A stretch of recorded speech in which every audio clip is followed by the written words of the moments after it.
Bonjour à tous, j'espère que vous allez excellemment bien. Nouvel épisode de Piste Verte. On va revenir un petit peu sur tout ce qui s'est passé depuis le 1er janvier, un petit peu avant le 1er janvier. Voilà, sur les différentes compétitions. On a déjà fait une vidéo sur la tournée des 4 tremplins. On a fait une vidéo sur le tour de ski. Donc on ne parlera que du saut à ski féminin pour cette semaine de compétition. On ne parlera pas des garçons, vous l'aurez bien compris. Et puis on va revenir également sur le biathlon. On aura du bobsleigh, on aura du ski alpin également, enfin voilà, toutes les compétitions qui se sont déroulées cette semaine du côté des sports d'hiver. N'hésitez pas à vous abonner à la chaîne, à réagir dans les commentaires, à mettre un pouce bleu, à partager la vidéo sur les réseaux sociaux, notamment auprès de vos proches si vous pensez que ça peut les intéresser. Et puis n'hésitez pas à réagir dans les commentaires, n'hésitez pas à rajouter la petite cloche, n'hésitez pas à aller voir EPS 2.0, Spotify. Et puis TikTok également, ça va reprendre un petit peu là d'ici janvier avec le cyclisme notamment. On va réattaquer fort. On commence tout de suite avec le biathlon. Du côté du biathlon, on était à Pokljuka cette semaine du côté de la Coupe du Monde. Ça s'est bien passé pour les filles. Ça s'est bien passé pour les relais mix, ça a été un petit peu plus compliqué pour les garçons cette semaine. On commence avec le sprint féminin, c'était sur une distance de 7 km 5. Victoire d'Elvira Heuberg qui a été performante en individuel, la suédoise, devant Julia Simon et Dorothea Wierer. Les trois ont fait un sans faute. Julia Simon qui finit à 6 secondes 9 seulement d'Elvira Heuberg. Quand on connaît les qualités en temps de ski d'Elvira Heuberg, c'est vraiment une sacrée performance. Et Dorothea Wierer était quand même reléguée 12 secondes derrière sur 7 km 5, c'est beaucoup. On retrouve ensuite Fialkova, Davidova, Denise Herrmann, Lynn Persson également toujours, la Sophie Chauveau, nouveau top 10 pour elle qui finit 8e à 42 secondes, devant quand même Tendrevold, il faut le dire. Marie-Eder 10, Lou Jamono 10 également à égalité, avec un sauf faute pour Lou Jamono et une erreur pour Marie-Eder, et puis Gasparine 12e, Lisa Teresa Hauser 13. Du côté des autres françaises, Anaïs Chevalier finit 29e avec 3 erreurs. Chloé Chevalier à 2 fautes finit 36e et Caroline Colombo avec 3 fautes finit 41e. Elle a encore du mal en Coupe du Monde, Caroline Colombo, parce qu'on l'a déjà vu en IBU Cup, donc en deuxième division on va dire. Ça marche bien et puis quand elle arrive dans l'élite, elle a toujours un peu plus de mal. C'est ça qui est assez surprenant. Voilà. Et puis Lotelli qui a été en difficulté, la Belge, sur cette semaine de compétition, comme Lisa Vitozzi. Lisa Vitozzi, elle nous a fait une craquante. 4 erreurs sur le coucher, 2 sur le debout, 6 fautes. Plus longtemps qu'elle ne nous avait pas fait ça, Vitozzi, les 4 erreurs sur le coucher. Hein. C'était le tarif l'année dernière, hein, pour ceux qui n'avaient pas vu le biathlon. Elle nous faisait ça quasiment à toutes les courses. Du côté du sprint masculin, quand je disais que c'était plus compliqué pour les garçons, eh bien, victoire de Johannes Beu devant Tarjei Beu, la grille de 3e, mais qui se retrouve à avoir désormais un petit peu de retard sur Johannes Beu au classement de la Coupe du Monde. On verra ça en toute fin de partie biathlon. Bénédicte Doll 4, Krachmar 5 et Jacomel 6, toujours très fort sur le coucher, Tommaso Jacomel d'Italien. Et 9e pour Quentin Fillon-Maillet avec une erreur. Et Antonin Guigona qui a fait une belle semaine. Antonin Guigona. Souvent je le critique. Là cette semaine il a fait du bon boulot. Lui que vous pouvez retrouver des vidéos YouTube où il montre un petit peu les coulisses de l'équipe de France du biathlon si vous ne savez pas que ça existe. Donc Antonin Guigona 10e avec les vidéos sans filtre. Voilà. Puis vous pouvez maintenant, Quentin Fillon-Maillet aussi il a une chaîne.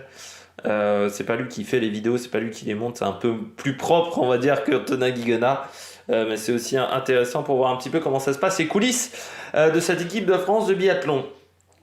Par contre, ça a été plus compliqué, notamment pour Emilien Jacquelin et pour Emilien Claude, qui eux se retrouvent très loin. Alors Fabien Claude 37e avec 5 fautes, c'est déjà beaucoup, 2 minutes 37 de retard. Mais alors on a eu une craquante là également du côté d'Emilien Jacquelin, 64e, 5 erreurs, 3,26, c'est-à-dire qu'il a quand même 50 secondes de plus sur les skis, malgré le même nombre de fautes que Florent Claude. Et Emilien Claude à 5 fautes finit à 83e. Donc Emilien Claude Et Émilien Jacquelin n'était pas qualifié pour la poursuite, et ce qui fait que Émilien Jacquelin a décidé de partir en Italie s'entraîner, de rater même l'individuel de Ruhpolding pour repartir à l'entraînement. Voilà, il était assez déçu, il est un petit peu dans l'impasse en ce moment. Du côté de Mija Jacquelin, bon, ça lui arrive quelquefois. C'est tout le problème d'Emilien Jacquelin, c'est la régularité sur une saison. Il arrive à avoir des gros pics, puis par contre, quand il est en grande difficulté, il a des grands temps faibles qu'il n'arrive pas à gérer. On poursuit avec la poursuite. Du côté de la poursuite chez les filles, Elvira Aubert qui s'est imposée sans faute devant Dorothée Avireur, une faute, et Julia Simon. 2 erreurs, elle l'a dit, et c'était une course compliquée, Julia Simon, mais elle a vraiment pris ce podium, c'est vraiment sorti, bon voilà, sorti les doigts du cul. Enfin voilà, elle a mis tout ce qu'elle avait pour finir troisième. Ça a été une course compliquée, devant Fialkova et Davidova, la Slovaque et la Tchèque. Lynn Persson 6ème, Denise Herrmann 7. Sophie Chauveau 11 avec 3 fautes, Lou Jean Monod 2 fautes 13, et Anaïs Chevalier avec une erreur 15ème. Elle s'est bien repris après un sprint compliqué. Anaïs Chevalier, Caroline Colombo à 2 erreurs 23, ça c'est plutôt intéressant. Et puis Chloé Chevalier 29ème avec 2 erreurs, et Lotelli à 2 fautes 41ème. Voilà, en difficulté, elle qui avait fait un bon début de saison, Lotelli. La reprise à Poduca a été compliquée. Du côté des garçons, victoire pour Johannes Beu devant Quentin Fillon-Maillet, mais 1 minute. Vraiment une démonstration de la part de Johannes Beu sur cette course. Pourtant, voilà, il a une décontraction en ce moment qui est assez forte. Johannes Beu, Tarier Beu finit 3ème devant la grille, et Tommaso Giacomel. Du côté des autres Français, là ça a été un peu plus compliqué avec un Fabien Claude 13ème avec 2 erreurs. Antonin Guigona 16ème avec 3 fautes. Ensuite, oui, il fallait aller au-delà de la 30e place pour les autres Français. Une autre nation en difficulté également du côté des garçons, ce sont les Suédois, Martin Ponsiluoma et Samuelsson, qui ont fini 19 et 20e de cette poursuite et qui sont en difficulté. On les avait sentis déjà très fatigués du côté du Grand Bornand. Ils n'ont pas réussi à retrouver de la fraîcheur pour ces compétitions du côté de Kontiolahti. On poursuit avec les relais. Il y avait 2 relais mixtes. Un relais mixte individuel avec Lou Jean Monod et Antonin Guigona qui a fini 2ème, et c'était très intéressant de voir les deux qui ont fait une belle semaine. Derrière la Norvège, 41 secondes avec 6 pioches contre 5 pour les Norvégiens. Ils finissent devant les Suisses, devant la Finlande et l'Autriche dans ce relais simple, avec des Italiens seulement 11e. Avec Bonhoeffer et Rebecca Passler. Ils étaient avec un peu une équipe bis. Et puis du côté du relais mixte plus classique, on va dire, du relais mixte olympique, on va l'appeler comme ça, c'est la France qui s'est imposée avec 7 pioches plus un tour de pénalité, avec Fabien Claude, Quentin Fillon-Maillet, Anaïs Chevalier et Julia Simon, remarquable pendant cette course, avec seulement une pioche comme Anaïs Chevalier. C'est les garçons qui ont été en difficulté, surtout Quentin Fillon-Maillet, qui a fait un tour de pénalité, alors que Fabien Claude, là aussi, il n'y avait qu'une pioche. Donc c'est Quentin Fillon-Maillet qui était en difficulté. C'est toujours compliqué, on sent sur les skis, surtout Quentin Fillon-Maillet, il n'a pas retrouvé les jambes qu'il avait les 2 dernières années. L'Italie finit 2ème avec Didier Bonnage, Jacomel, Dorothée Avireur, Lisa Vitozzi, qui s'en est beaucoup mieux sortis que sur le sprint. Et puis la Suède avec Jesper Nelvin, Ponsiluoma, Brorson, Elvira Öberg. Mais c'est toujours compliqué avec un Martin Ponsiluoma qui a fait 4 erreurs et un tour de pénalité pour le concurrent suédois qui finit quand même 3ème devant la Suisse et l'Allemagne, parce qu'ils étaient très forts sur les skis, les Suédois par contre, malgré cette contre-performance au niveau du tir. Du côté du classement général, c'est Julia Simon qui mène devant Elvira Öberg et Denise Herrmann. 30 points d'avance sur Elvira Öberg pour Julia Simon. Tendrevol de 4ème qui a été un peu plus en difficulté. Dorothée Avireur 5ème Anaïs Chevalier 11 au niveau du classement général. Sophie Chauvet, Lou Jean Monod 16 et 17. Très performante. Et puis Chloé Chevalier 20e. Caroline Colombo 26e. Du côté des garçons, eh bien, c'est Johannes Beu toujours qui mène avec désormais plus de 100 points d'avance sur les grids. 3e Quentin Fillon-Maillet, mais qui a déjà 400 points de retard sur Johannes Beu. Christensen 4, Johannes Dalle 5, Emilien Jacquelin 8e, mais avec les impasses ça va peut-être lui coûter des points. Fabien Claude 11e, Antonin Guigona qui remonte un petit peu au classement 18e. Et puis voilà, du côté de ce classement général de la Coupe du Monde de biathlon. On poursuit ce piste verte avec le bobsleigh qui était de retour en Europe après un début de saison qui s'était passé du côté du continent nord-américain. Ça veut pas dire qu'on a récupéré énormément de concurrents au passage. Les Français notamment ne sont toujours pas présents en Coupe du Monde, ils se concentrent sur la Coupe d'Europe, à part Agathe Bessard du côté du skeleton. On commence par le skeleton féminin, avec Kimberly Boss qui s'est imposée du côté de la manche de Winterberg devant Mirella Raneva, la Canadienne, et Anna Neise. L'Allemande devant Tina Hermann et Janine Flock. J'ai oublié de préciser également qu'on attaque la deuxième partie de saison du côté du bobsleigh, parce que je rappelle que la saison de bobsleigh s'arrête mi-février. C'est une saison qui est vraiment très condensée à chaque fois, c'est très très court. Janine Flock est 5e devant Suzanne Kreyer. La seule française, c'est Agathe Bessard qui a fini 19e à 2 secondes 24 de la leader néerlandaise. Du côté du skeleton homme, c'est Christopher Gruter qui s'est imposé, l'allemand devant Axel Jung. Ça s'est joué à 4 dixièmes. 4 dixièmes pris en deuxième manche. Ensuite, on a Matt Weston qui finit 3e devant Marcus Wyatt. Yan Wangang, le chinois, est 5e.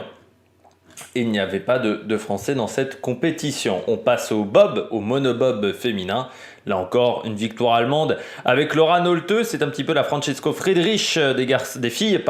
Laura Nolte devant Kylie Humphries et Kim Kalicki, l'autre allemande, avec Lisa Broswicks. Et Brianna Walker, l'Australienne, qui prend une belle 5e place devant Andrea Grecu, la Roumaine, et Mélanie Hassler, la Suissesse. Seulement 15 filles au départ sur du monobob, c'est quand même très inquiétant, je trouve, la saison de bobsleigh. Et puis, il y avait le samedi également le bob à 2 du côté des garçons, et Johannes Lorner qui s'est imposé avec Georg Fleischhofer, autre pousseur même je crois pour Lorner que d'habitude. Michael Vogt, lui était avec Michel Sandro 2e, et Brad Hall avec Lawrence Taylor 3e, toujours là Brad Hall, le Britannique. Là encore, pas de Français au départ. Type déception également du côté des Lettons, qui ont du mal en cette saison, les Lettons. C'est vrai qu'on les a connus parfois en capacité d'aller chercher la gagne, certaines années en Coupe du Monde, notamment en Bob à 4. Mais là, c'est un peu plus compliqué, c'est une nouvelle génération. Et il n'y avait pas non plus de concurrent pour Monaco en Coupe du Monde, il faut aussi le signaler. Du côté du bob à 2 féminin, le dernier jour, c'est Laura Nolte qui s'est imposée avec Nele Schouten devant Lisa Broswick et Kira Liperaide et Kim Kalicki, et Léonie Febig, devant Kelly Humphries et Lovek Aischer qui ont fini 4e, Andrea Grecu 6e, notamment Mélanie Hassler 7. On n'a pas vraiment changé le classement dans cette deuxième course du côté des filles. Et puis du côté des garçons, c'est la quadruplée, nouvelle victoire de Francesco Friedrich avec la team Friedrich qui s'impose devant celle de Brad Hall et Johannes Lorner. Christophe Haffer 4e et Michael Vogt 5e, et pas de bob français ni de bob monégasque. Dans cette course, c'est seulement 16 bobs à 4 dans cette compétition, c'est-à-dire qu'on a récupéré 2 bobs, 2 ou 3 bobs, mais ça reste très très très très faible en ce moment du côté du bob. On passe à la luge. Alors là, la saison s'arrête dès la semaine prochaine du côté de la luge.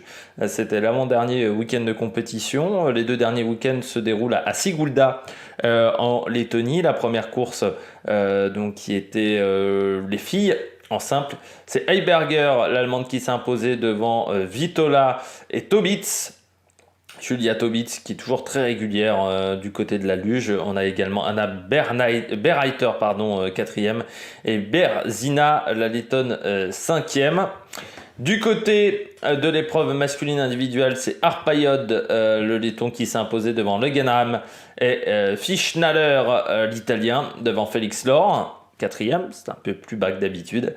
Et les 2 Autrichiens, Glerscher, 5e et 6e de cette course. Je rappelle qu'il n'y avait pas de Français au départ.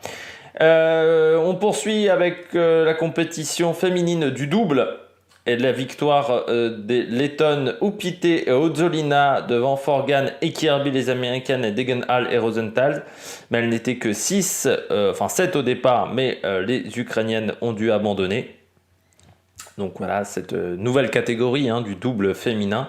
Et puis il y avait le double masculin, contrairement à ce qui est indiqué sur ma petite feuille, avec Botts et Plumeux, les Lettons, qui se sont imposés devant Wendel et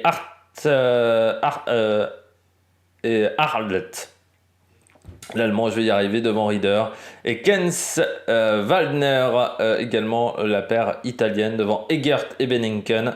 De nouveau, une paire allemande. Là, il y avait 16 même. Non, 18 concurrents au départ, vu qu'il y a un concurrent qui a fait un Digne Star, donc 17. Voilà, dans la liste de départ. On poursuit avec le saut à ski, du côté du saut à ski féminin, encore une fois, du côté du saut à ski masculin. C'était la tournée des 4 tremplins et on est revenu dessus en détail. Du côté des filles, il y avait la Silverster Tournament, donc on va dire la version féminine de la tournée des 4 tremplins, mais qui est quand même, pour le moment, qui n'a pas la même réputation, pardon. C'est Eva Pickelnig qui a gagné devant Anna Odinström et Nika Krismar. Du côté des Françaises, on a un petit coup de mou, Joséphine Panier qui a du mal à rentrer en ce moment dans le top 15 des différentes compétitions auxquelles elle participe. Il y a un petit coup de mou. Par contre, Julia Claire, et on va dire à son niveau habituel.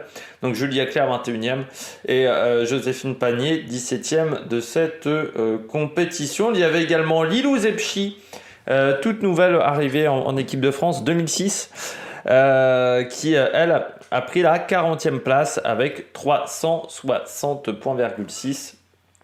Voilà, dans cette compétition. Où il y avait 57 participantes. Du côté des autres compétitions, on était à Sapporo, au Japon, où il y a eu les Jeux Olympiques. Je crois que c'était en 72 de mémoire, les Jeux Olympiques d'hiver du côté de Sapporo. Et la victoire pour Katarina Althaus sur le 137 devant Emma Klinec, la Slovène, et Eva Pickelnig, l'Autrichienne. Upset 4, upset qui s'est raté en passant sur la Silverster Cup. Parce qu'elle a fini, je crois, 25e ou un truc comme ça. Enfin, c'est complètement raté. Et Chiara Kreuzer 5e, Freitag 6e. Strom 7e, Krisnar 8. Et du côté des Françaises, Julia Claire 18. Et c'est assez rare, mais Julia Claire a fini devant Joséphine Panier, seulement 20e. Donc voilà, compétition, semaine compliquée. Voilà pour Joséphine Panier, mois de janvier difficile pour le moment. Et ce qui fait qu'au classement général de la Coupe du Monde, c'est Eva Pickelnig qui est en tête, devant Katarina Althaus, Anna Odinström et Upset. Mais on a 11 rendez-vous sur 29, donc c'est-à-dire qu'on est encore loin de la moitié de la compétition même. Et donc du côté des Français, Joséphine Panier est 16e avec 197 points. Et Julia Claire est 20e pour le moment. On poursuit avec Oui, j'avais oublié de dire qu'il y avait eu une deuxième compétition du côté de Sapporo. Je viens de me rappeler, j'ai inversé mes onglets. J'ai fait une petite bêtise avec mes onglets. Et sur la deuxième compétition du côté de Sapporo, c'est Opset qui s'est imposé devant Klinesh, Pikelnig et Altaos. Et là encore, hein, Joséphine Pagné, 19e seulement, et Julia Claire, 23e du côté des Françaises. Il y avait du combiné nordique du côté d'Otepää en Estonie. On connaît Otepää, on a vu également du biathlon l'année dernière du côté d'Otepää. Victoire de l'équipe de Norvège devant l'équipe d'Allemagne et l'équipe d'Autriche. La Finlande finit 4, le Japon finit 5e dans cette compétition, avec seulement 9 équipes au départ. Hein. C'est toujours le problème du combiné nordique. Pour le moment, on n'arrive pas à avoir du monde dans ces différentes compétitions. Il y avait également une mass start et une épreuve classique du côté des garçons et seulement une épreuve classique du côté des filles, parce qu'il y a eu, enfin, je n'ai pas le résultat de la mass start, voilà, tout simplement du côté des filles. Du côté des garçons sur la mass start, c'est Johannes Lamparter qui s'est imposé devant Lika Erola et Rettneger. Un autre Autrichien devant Julian Schmidt et Manuel Fest, Ryota Yamamoto 6, Irvonen 7, Rerl 8 et Antoine Gérard 9. Encore un nouveau top 10 du côté des Français. On commence ça pousse du côté de la France, voilà, avec Matteo Beau également 13e, Laurent Mullenthaler 18. Donc voilà, il y a une équipe, on commence à avoir une belle équipe, je trouve, de France, notamment pour les prochains Jeux Olympiques. Ça va être très intéressant, surtout qu'on a des petits jeunes également qui montent en combiné nordique. Et puis sur l'épreuve classique, eh bien c'est Julian Schmidt qui s'est imposé devant Lamparter et Franz Josef Röhrl devant Yamamoto et Oftebro qui finit 5 devant Grabak et Christian Ilves. C'est vrai que pour les Estoniens, ça va être un petit peu compliqué. Déjà parce qu'il y a un peu que Ilves très clairement du côté de l'Estonie qui est capable de performer et qui n'a pas été à son top. Antoine Gérard dans cette compétition a fini 20e devant Matteo Beau 22e et Laurent Mullenthaler 29e dans cette course. Ce qui fait que du côté des filles, on avait également donc l'épreuve classique, comme je vous l'ai dit.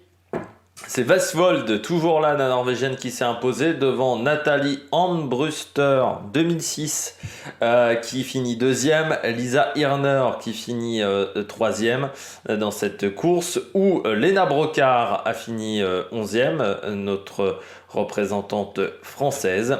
Et du côté donc du général de la Coupe du Monde, eh bien c'est Jarl Magnus Rieber qui est en tête du côté des garçons devant Oftebro et Julian Schmidt, mais Julian Schmidt est bien remonté sur les Norvégiens. Le premier français c'est Matteo Beau qui est 9e, Laurent Mullenthaler est 12e. Et Antoine Gérard 26e dans cette Coupe du Monde. Et du côté des filles, Vestfold est en tête, toujours pas battu, 500 points de marqués pour Vestfold, devant Armbruster, l'allemande qui est 2e, Lisa Hirner et Annie Kassieff. L'italienne Lena Brocard, elle est 9e pour le moment du général de cette Coupe du Monde.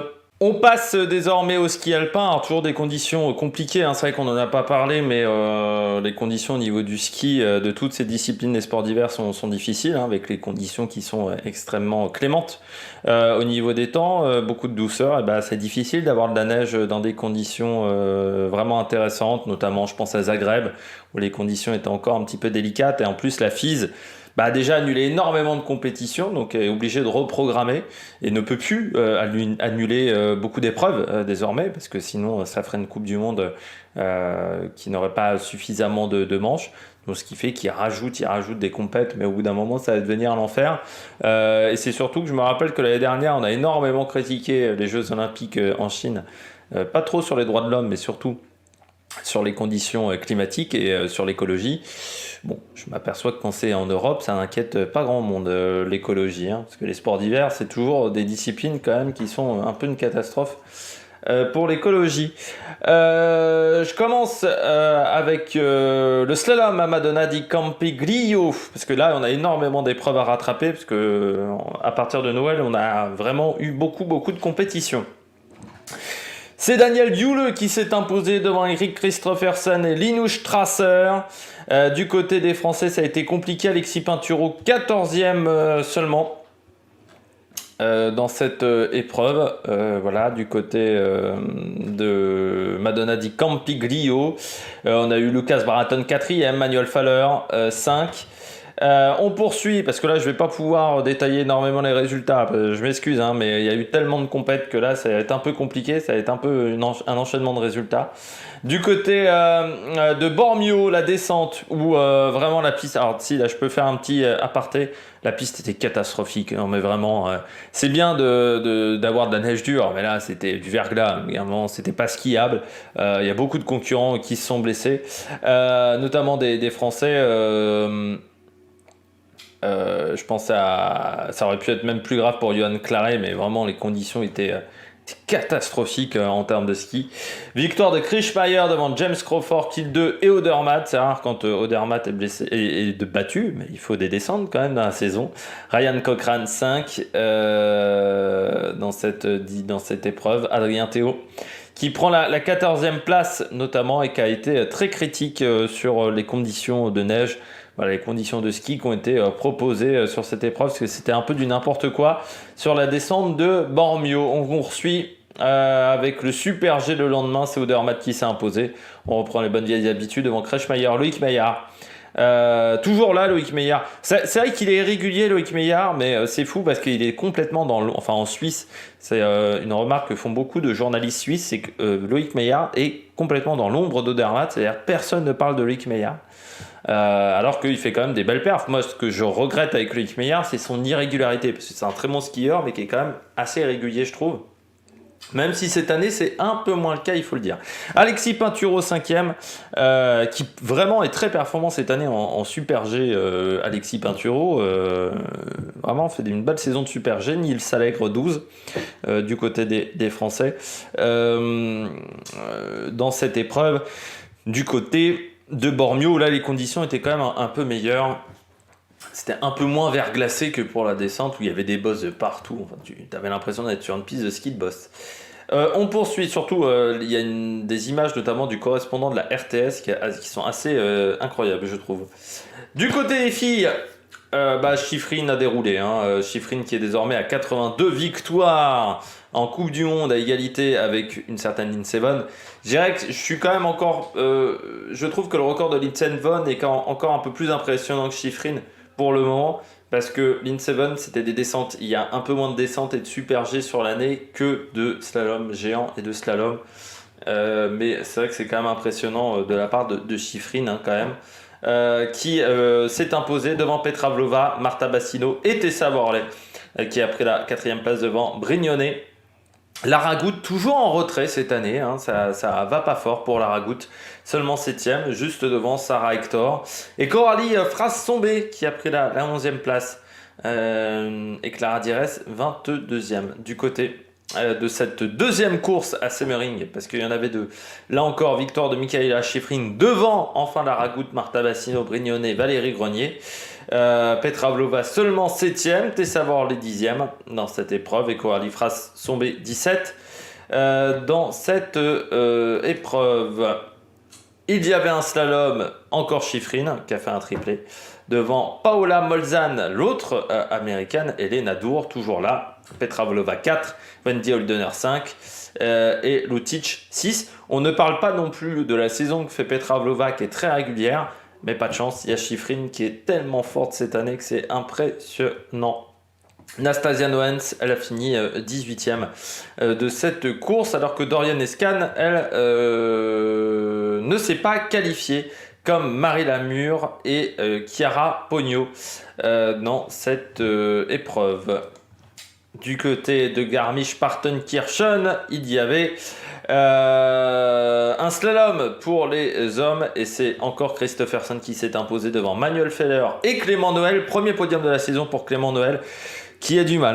Le titre olympique c'était bien pour Clément Noël, mais il retombe un petit peu dans ses travers en prenant un petit peu trop de risques. Troisième devant Daniel Yule et Stefano Gross. Tommaso Sala 6e, Loïc Meillard 8 et Pinturo 13e. Pinturo qui cette année s'en sort mieux du côté du Super G que des autres disciplines techniques.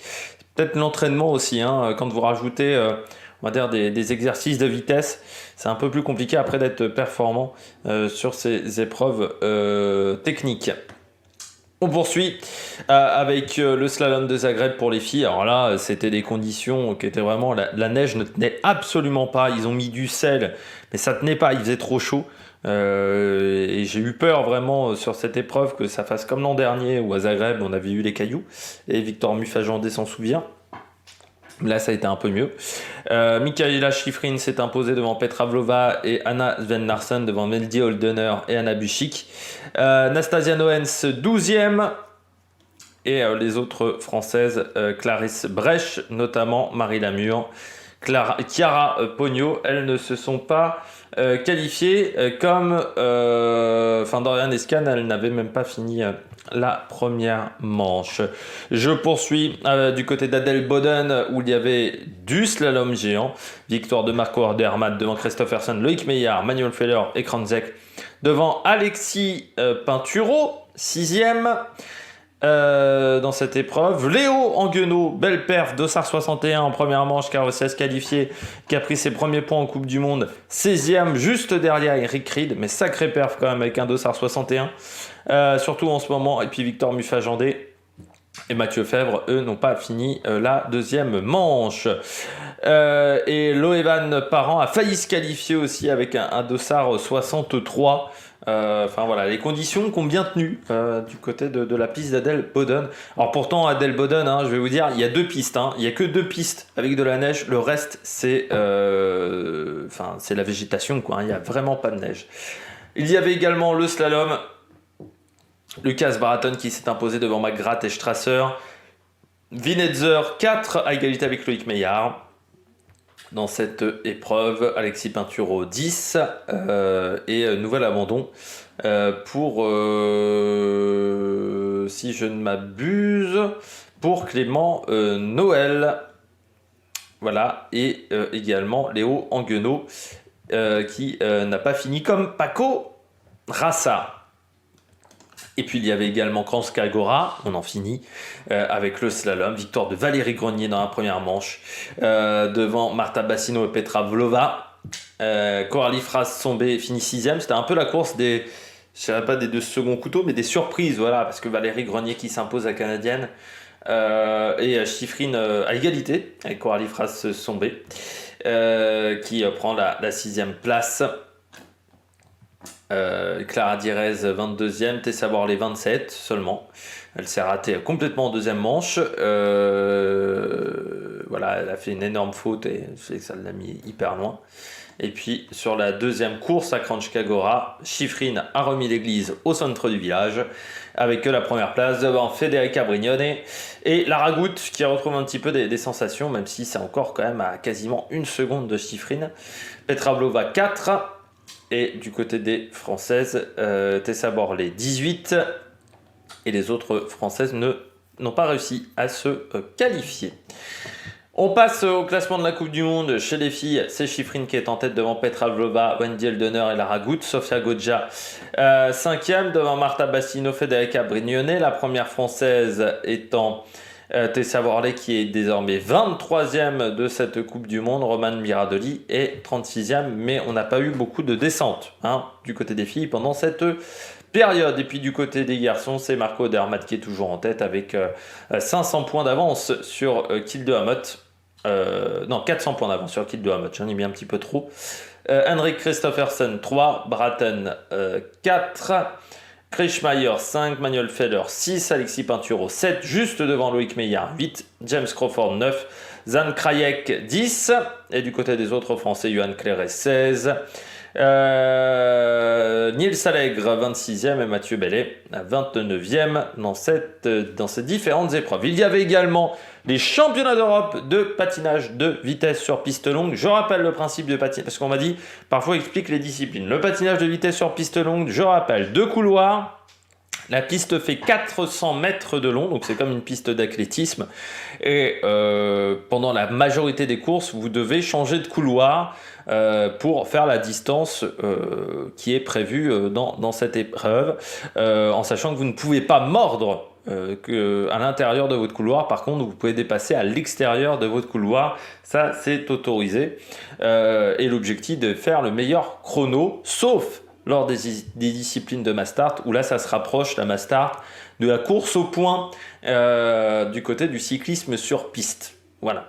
La différence entre le patinage de vitesse et le short track, c'est que le short track, ça se déroule sur une piste beaucoup plus réduite, vu que c'est une patinoire classique et que vous n'avez pas de couloir prédéfini en patinage de vitesse sur piste courte, ce qui fait beaucoup plus de contact, contrairement au patinage de vitesse sur piste longue. Il y avait plusieurs épreuves, notamment des 500 mètres masculins et féminins. Le titre pour Schwerkamp devant Martin Liv et Karl Weiby. Il n'y avait pas de Français au départ de cette épreuve. Matthias Vost, le Belge, a fini 13e. Il y avait également du 500 mètres féminin, et là c'est Jutta Leerdam qui s'est imposée devant Femke Koch et Vanessa Herzog. Personal best pour Serena Perger, l'italienne. Isabelle Van Est, la belge, a fini 10e. Les Belges qui commencent aussi à mettre pas mal de monde au niveau européen. C'est vrai que c'est vraiment une nation qui fait un gros travail sur le patinage de vitesse. C'est là où ça nous donne du regret du côté de la France, parce que vu le niveau que nous avons du côté du roller, eh bien, c'est la version hivernale du roller. Si on mettait un petit peu de moyens sur le patinage de vitesse, on pourrait avoir des médailles du côté de la France. Il y avait également le 1000 mètres.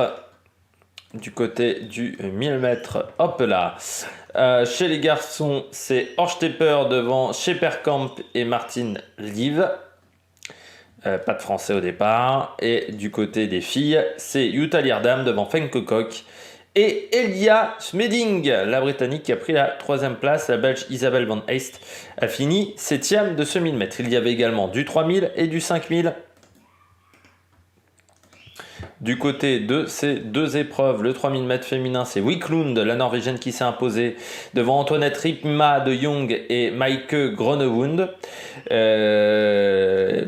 La Belge Sandrine Tast a été disqualifiée.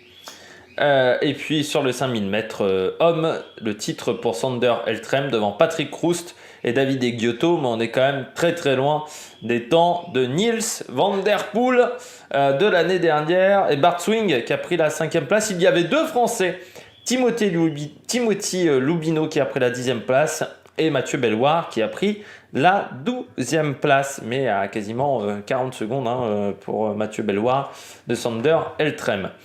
Il y avait également le dernier jour des 1500 hommes et femmes et du 5000 femmes, du 10 000 hommes. On va revenir sur ces différents résultats. Du côté du 1500 femmes, le titre pour Antoinette Ripma de Jong devant Maike Groenewund et Reine Wiklund. Du côté des garçons, le titre pour Sander Eltrem devant Patrick Roest et Peter Konshaug. Bart Swing qui n'est pas passé loin, 2 centièmes seulement du podium. Mathieu Belloir, lui, a fini 11e de cette épreuve. Timothy Lubino, 14e sur 1500 mètres à 10 secondes. Et puis sur le 5000 mètres féminin, Reine Wiklund s'est imposée devant Groenewund et Ripma. Seulement 8 concurrentes au départ, quand on sait qu'il y avait 3 néerlandaises, 2 norvégiennes. C'est quand même pas top en termes de densité au niveau européen. Et sur le 10 000 masculin, c'est un peu pareil, seulement 8 au départ. Victoire pour Patrick Roest devant David Giotto et Sander Eltrem. Bart Swing finit 5e. Mais il y a un vrai problème de densité en ce moment sur le patinage de vitesse. Eh bien, je crois qu'on a fait le tour de toutes les disciplines du côté des sports d'hiver. N'hésitez pas à vous abonner à la chaîne, à réagir dans les commentaires, à mettre un pouce bleu et à réagir. Et puis nous, on se retrouve dès la semaine prochaine avec pas mal de contenu du côté des sports d'hiver. Le piste vert sera sacrément chargé avec beaucoup d'épreuves. Allez, ciao ciao sur Amérique Production.